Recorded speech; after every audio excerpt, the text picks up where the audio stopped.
Hello ladies and gentlemen, it's Rei-Lin and I'm finally back with a new video. This time I'm going to be pushing Dauntless at you. I did a little sneak preview, sort of preview of this game wow, it's been over a month ago and I do apologize for not putting out anything new. Armor Warfare has pretty much been dead to me. I haven't seen any new premium tanks or any tanks really worth talking about, and that's kind of good because you all don't have to worry about spending any money on Armor Warfare because they're not putting out any premium tanks worth of crap. They did put out some stuff lately, but they weren't really worth anything because they were in loot boxes now. We've got loot boxes in Armor Warfare, so just please stay far, far away. But anyway, I just wanted to do some tutorials on Dauntless and the weapons of Dauntless. And today I'm going to be telling you a little bit about the sword and what's good about the sword and why you should use it and maybe why you shouldn't use it. So let's just jump right in. If you're new to Dauntless, ask questions in the comments down below, and I'll get you as many answers as I can. I stream Dauntless quite a bit on my Twitch stream, so you might want to check that out if you're interested in having some real-time answers or some real-time tutorials. I'm on almost 4 or 5 days per week, every week, as much as I can, even when I'm on the road.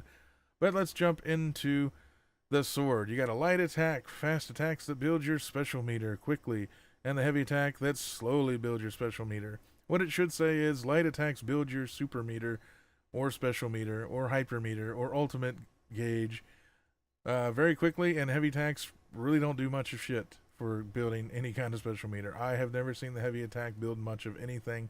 I don't know if that's a bug or if it's just not supposed to. And then you have your two Qs, Etheric Burst and Overdrive. The description on basically both of these is kind of wrong. It does always increase your attack speed and your damage regardless of the level of the special meter that you have. So it always gives you attack speed and damage, and it always throws an etheric projectile. It doesn't matter if you've got 1 bubble, 2, 3, 5, it always throws a fireball, and it always increases your damage and your speed. So either they need to fix that or they need to actually make it do what it says. But either way, you can see on the right side you have your combos with the weapon. This is just basic combos, but quad cross is just left click spam. Okay, so quad cross is literally just you're spamming left click. Just like that. You get a little combo. It builds quite a bit of special meter. Usually a bubble to close to 2 bubbles almost. Now keep in mind, if you do not fill one of those bubbles, it will immediately start to drain out if you don't do damage for a little bit. So keep that in mind. You only get to charge your special up to a bubble. Everything in between the little lines, it just doesn't do anything. It just drains away. Next, triple elements, which is 1, 2, 3 lefts, and then a right, and then a right. Now you'll notice something at that third left click. There will be a small little flash. See that little flick right there, that little flash of white. That's when you have to start hitting your right click. You can't spam left and then try to spam right. It won't work. Right as soon as she does that little flash, you need to hit right click to get the right clicks to work.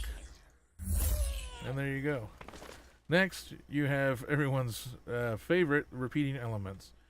Now, right click, flash, stand there and hit left click. As you watch my stamina completely deplete. Repeating elements drains all of your stamina very fast. There's a couple ways around it. You drink a stamina potion, which is what I just did. Now, you'll see it drains much, much, much slower. If you get on a behemoth that is wide open, that's a whole hell of a lot of damage you just did with a full bar of stamina.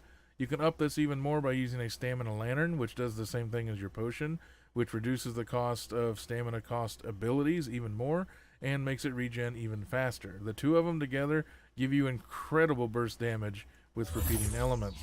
But you are stuck in your animation. You are standing right there wide open.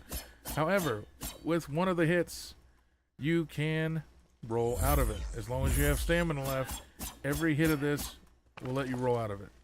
I don't have a behemoth to hit, or I would roll out of it a lot sooner. And then, of course, You have rising elements, which is your right click spam. It's just a little 3-hit combo, but you can see that there is some serious delay between the hits and after the hits. This is much harder to roll out of, so keep that in mind. And of course the right click into repeating elements also has a flash right there. You see that little gleam,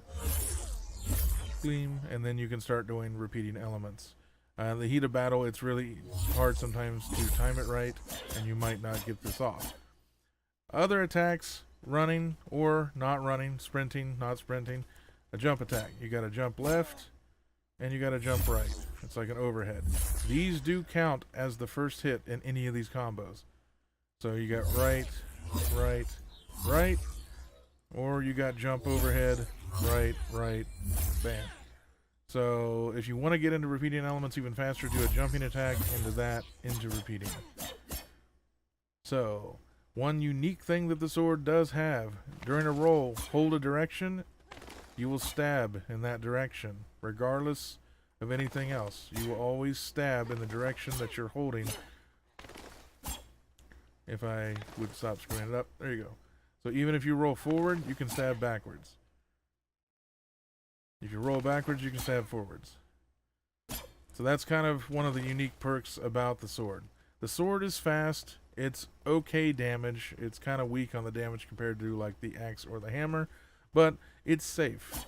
Your attacks are fairly fast with the left click. It builds a lot of super meter for you to unleash your high burst damage because you gain a huge attack speed boost and a damage boost. It will make you swing faster in all attacks, including your repeating elements. Now, obviously, that's going to make your stamina go down even faster, but the burst damage you can do in a window where a behemoth is wide open is pretty crazy.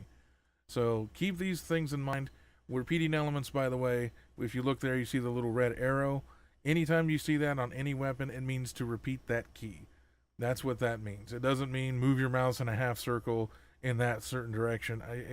It doesn't really teach you what that means. You got to ask people, and that's what it means. So overall, the sword is your middle of the road. It's not as fast as chain blades. It does more damage than chain blades, not as much as the axe or the hammer.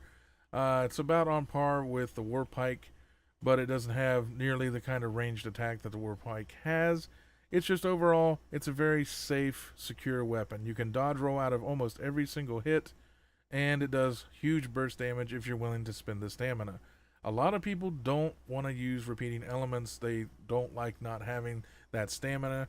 But I found, to be honest, that if you know where the behemoth is open, repeating elements can chew through a monster extremely fast.